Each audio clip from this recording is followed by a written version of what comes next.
kita semua masih diberikan nikmat oleh Allah Subhanahu wa taala sehingga kita semua bisa berangkat ke sekolah dengan sehat walafiat.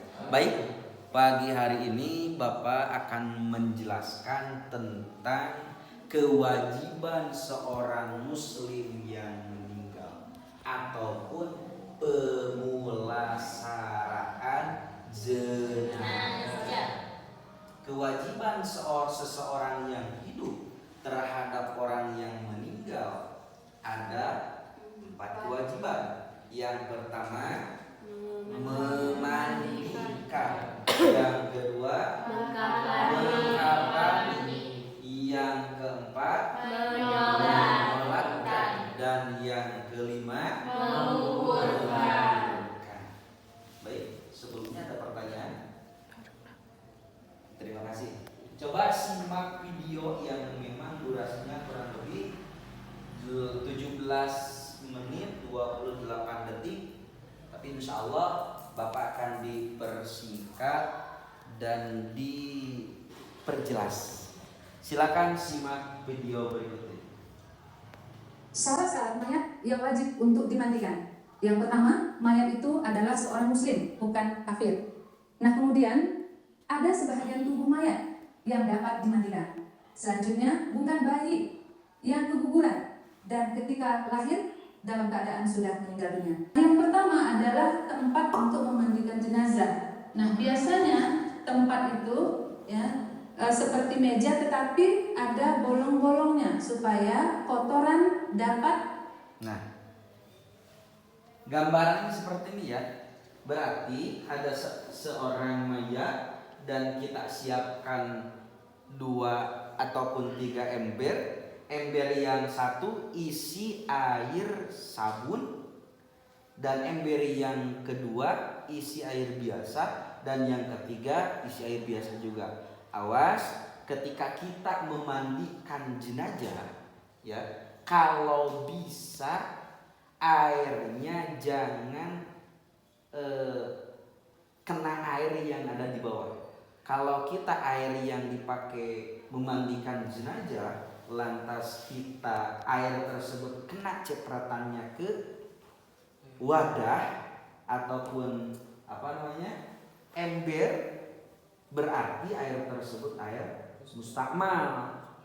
Air mustakmal teh cair urut make. Nah, berarti gambarannya gimana? Kalau bisa untuk meminimalisir hal itu, yang pertama kita bawa 3 ataupun 4 wadah. Kalau kita biasa namanya teko. Nah, setelah itu lalu kita teko tersebut siramkan ke mayat tersebut, tapi jangan langsung dari teko tersebut ke badan mayat. Nah, prakteknya kayak gini. Semisal ini teko, nah kita siramkan dari apa? Dari kepala mayat ke kaki mayat. Nah, yang pertama jurujus, nah sampai ke kaki, jurujus sampai ke kaki. Nah, yang terakhir pun sama. Yang penting semua badan mayit itu bisa basah. Dan pakai niat memandikan mayat.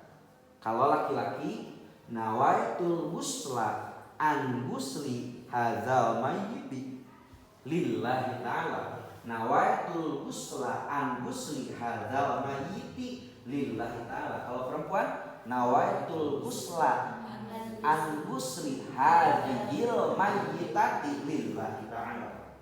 Ketika mayat tersebut sudah basah, maka siraman yang kedua yang kita persiapkan tadi yaitu air sabun. Bawa air sabun tersebut lalu sama siramkan ke badan mayit. Tapi awas, jangan langsung disiramkan ke badan mayit. Kita harus di tandean bilaknya ke tangan supaya langsung enggak ke badan mayat. Kalau lamun cek bahasa Sunda nama nyeri, lamun eta cai kena langsung karena awak mayit teh gitu. Makanya ada badaban seperti itu. Setelah itu lalu semua badan mayit itu digosok-gosok, lalu dibilas lagi sampai bersih. Dan awas, setiap lubang-lubang mayat harus dibersihkan. Dan perut mayat harus agak digigit supaya kotoran yang ada di dalam perut mayat bisa keluar. Setelah itu lalu kita diwudukan mayat tersebut. Niatnya nawaitul wudu'a an wudu'i hadal mayyiti lillahi ta'ala. Kalau perempuan nawaitul wudu'a an wudu'i hadhil mayyitati lillahi ta'ala. Dengan catatan, awas, kalau mayat laki-laki berarti yang memandikannya juga laki-laki. Kalau mayat perempuan yang memandikannya juga perempuan, terkecuali diperbolehkan anaknya bisa ikut memandikan. Dan diusahakan orang yang memandikan tersebut orang yang bisa menjaga aib mayat tersebut. Terus yang kedua yaitu mengkafani. Mengkafani mayat, kalau mayat laki-laki berarti tidak kain yang panjangnya sesuai panjang mayat. Kain 1, 2, 3 paham? Lalu dibungkus dengan 5 tali. Yang pertama di kepala, 1, kedua, terus 3, 4 di bawah 5. Ada 5. Contoh yang pertama, ini kain yang pertama, kain yang kedua, kain yang ketiga. Ini semisal mayat. Nah, berarti kain yang pertama ya, ini mayat habis dimandikan. Kain yang pertama lalu dikasih wangi-wangian, entah itu kamper ataupun minyak wangi. Yang kedua ini lalu kasih wangi-wangian. Yang ketiga, nah betul. Nah, tapi sebelum ini sebaiknya talinya dulu 1, 2, 3, 4, 5. Nah, lalu mayat di atas ditaruh di atas kain kafan tersebut. Bungkusan yang pertama 1, 2, langsung 3, 4, 5, 6. Lalu talinya diikat. Setelah itu, mohon maaf. Terus itu untuk laki-laki. Yang untuk perempuan 2 lapis yang panjangnya sesuai panjang mayat perempuan tersebut, dan ditambah kerudung, baju kurung sama samping. Kerudung, baju kurung sama samping. Dan 2 lapis tersebut sama kayak laki-laki, dan ada tambahannya untuk perempuan tersebut itu. Ada kalau yang menyatakan untuk perempuan pun sama 3 lapis, akan tetapi 1 lapisnya lagi dibagi 3 bagian untuk kerudung, baju kurung dan samping. Setelah itu kewajiban umat muslim terhadap umat muslim lainnya yang ketiga yaitu menyolatkan. Niat menyolatkan mayat laki-laki, usolli ala hadzal mayyiti arba'a takbiratin fardhu kifayatin lillahi ta'ala. Yang pertama, takbir pertama baca Fatihah, takbir kedua baca sholawat Allahumma sholli ala sayyidina Muhammad sampai hamidum majid. Yang ketiga mendoakan terhadap mayat, Allahumma gfir lahu warhamhu wa'afi wa'fu anhu wa qim nuzulahu wa sima khalahu.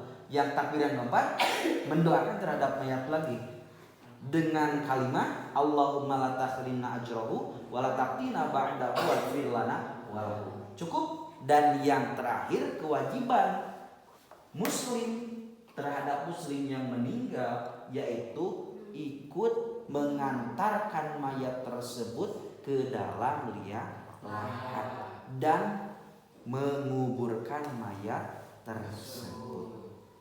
Dapat dipahami?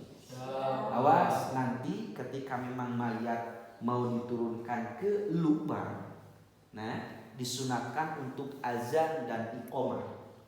Setelah itu, lalu ketika mayat dimasukkan ke dalam rongan, ya, baca kalimat yang tadi.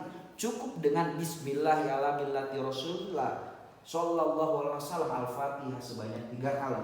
Setelah itu lalu yang di bawah bisa berdoa Allahumma gfirlah warhamhu wa'fu dan seterusnya. Setelah itu disunatkan membaca apa? Membaca inna anzalnahu fi lailatul qadar. Gitu. Inna anzalnahu fi lailatul qadar sebanyak mungkin. Sebanyak mungkin. Ada dalam keterangan ketika memang yang meninggal membacakan surah Al-Qadar 1 kali, membacakan surah Al-Qadar, maka fadilahnya adalah mayat tersebut tidak akan disiksa selama 40 tahun. Apa cenah? Selama 40 tahun. Ya, selama 40 tahun. Terus ada lagi nanti ketika ketika sebelum mayat tersebut beres dimakamkan, kita ngambil tanah. Inna khalaqnakum, alungkeun lempar tanahnya, ngambil tanah, cukup segini aja. Inna khalaqnakum, alungkeun, wa minha nukhrijukum, alungkeun. Ada surah di dalam ayat Al-Qur'an, Inna khalaqnakum, coba dicek kembali gerak. Inna khalaqnakum wa fiha nu'idukum wa minha nukhrijukum taratan ukhra. Itu kan 3 kali. Inna khalaqnakum wa fiha nu'idukum wa minha nukhrijukum taratan ukhra. Berarti 3 kali. Inna khalaqnakum, lempar tanahnya ke dalam kuburan mayat. Terus wa fiha nu'idukum, lempar lagi. Wa minha nukhrijukum taratan ukhra. Setelah itu lalu sampai habis ketika orang tersebut menguburkan jenazah tersebut sampai tatak. Habis itu langsung baca terus inna anzalnahu fi lailatul qadar wa ma adraka ma lailatul qadar sebanyak mungkin. Dan setelah itu ada dalam keterangan disunahkan untuk menalkinkan mayat. Ada yang ingin ditanyakan? Cukup mengerti? Cukup sekian? Ingat, kewajiban umat muslim terhadap umat muslim yang hidup terhadap umat muslim yang meninggal ada 4 kewajiban. Yang pertama memandikan, yang kedua mengapan, yang ketiga menyolatkan, dan yang keempat menguburkan. Terima kasih. Assalamualaikum warahmatullahi wabarakatuh.